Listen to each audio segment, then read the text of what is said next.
नमस्कार फ्रॉम सातारा गाईस. तर सातारची स्पेशल घेवड्याच्या डाळीची आमटी, त्याच्यासोबत मऊ मऊ इंद्रायणी भात आणि निलॉन्सचं अस्सल मराठी लोणचं. हा कॉम्बो मी आज ट्राय केला होता. अतिशय उत्तम आहे. निलॉन्सचं अस्सल मराठी लोणचं तुम्ही एकदा नक्की ट्राय करायला पाहिजे.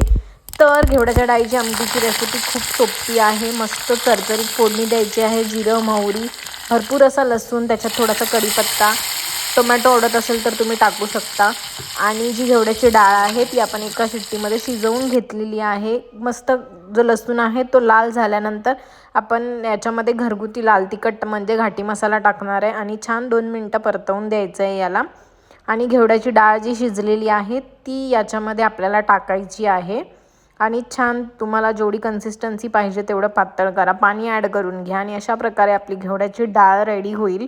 घेवड्याच्या डाळीसोबत मऊ मऊ भात तर छान लागतो. ज्वारीच्या भाकरीसोबत पण तुम्ही खाऊ शकता. आणि घरगुती लोणचं खाऊन तुम्हाला कंटाळा आला असेल, नवीन काही ट्राय करायचं असेल तर निलॉन्सचं अस्सल मराठी लोणचं आहे ते तुम्ही ट्राय करा.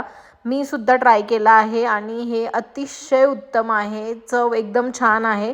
माझी मम्मी युजुअली बाहेरचं लोणचं खात नाही, पण तिला निलॉन्सचं जे अस्सल मराठी लोणचं आहे त्याच्यामधले सगळं म्हणजे आंब्याचं लोणचं आहे, मिरचीचं लोणचं आहे. मिरचीचं लोणचं तर तिचं फेवरेट आहे.